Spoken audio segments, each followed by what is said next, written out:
श्री कृष्णा दोस्तों, राधे राधे। कार्तिक महीने की आप सभी को हार्दिक शुभकामनाएं, बधाई। आइए हम 33वां अध्याय की ओर अग्रसर होते हैं। हम 32वां अध्याय पूर्ण कर चुके हैं, जिसमें हम जानने हैं कि कितने प्रकार के नरक होते हैं। उन सभी नरकों के बारे में हम पढ़े हैं, और जो जैसा बुरा कर्म करता है उसे उसके कर्मों के हिसाब से वैसे ही नरक की यातनाएं करनी पड़ती है, वैसे ही नरक में स्थान प्राप्त होता है। ये सब हम पढ़ चुके हैं और अब हम 33वां अध्याय प्रारंभ करते हैं। आइए 33वां अध्याय प्रारंभ करते हैं। सूत जी ने कहा, इतनी कथा सत्यभामा को सुनाकर भगवान श्री कृष्ण चंद्र संध्या करने को महल में चले गए। वह कार्तिक मास का व्रत भगवान विष्णु को अति प्रिय है तथा भक्ति को प्रदान करने वाला है। रात्रि जागरण, दूसरा प्रातः काल का स्नान, तीसरा तुलसीवट सिंचन, चौथा उद्यापन और पांचवा दीपदान। ये 5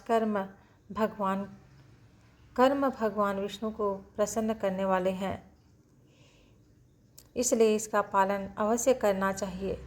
ऋषियों ने कहा, भगवान विष्णु का प्रिय, अधिक फल का देने वाला, शरीर के रोम रोम को प्रसन्न करने वाला जो कार्तिक महात्म्य आपने कहा है, मोक्ष की चाहना करने वाला या भोग की इच्छा मनुष्य को यह व्रत अवश्यमेव करना चाहिए।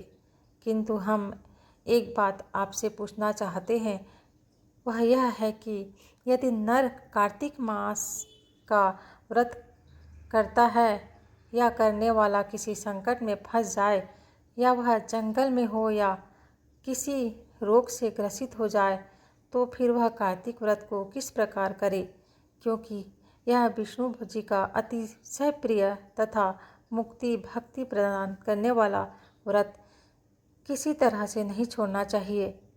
सूत जी ने उत्तर दिया, यदि कार्तिक व्रती किसी संकट में फंस जाए तो वीरता के साथ शंकर जी तथा भगवान विष्णु के मंदिर पास हो, उसमें जाकर रात्रि जागरण करे। अगर घना जंगल में हो, फिर पीपल के पेड़ के नीचे अथवा तुलसी के वन में जाकर जागरण करे।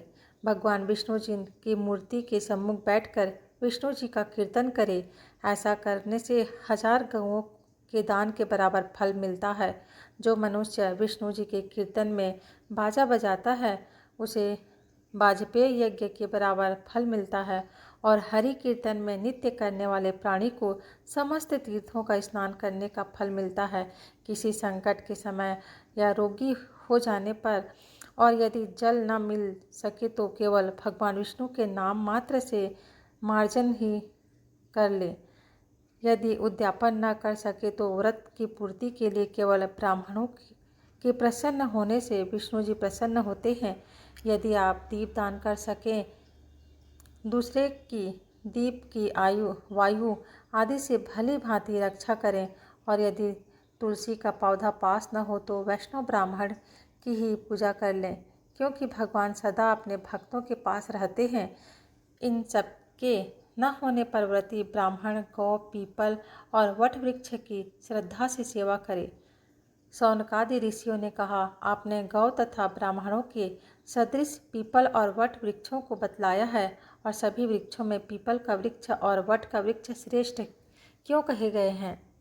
श्री सूत जी ने कहा, पीपल का पेड़ साक्षात विष्णु भगवान है, और पलाश का पेड़ साक्षात ब्रह्मा है। इन वृक्षों की पूजा, सेवा तथा दर्शन से सब पाप नाश हो जाते हैं।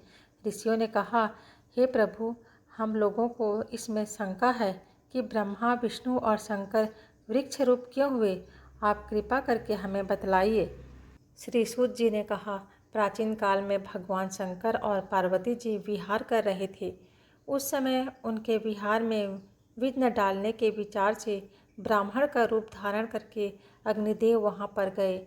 विहार के आनंद का नाश हो जाने के कारण क्रोध में भरकर श्री पार्वती जी ने समस्त देवताओं को शाप दे डाला।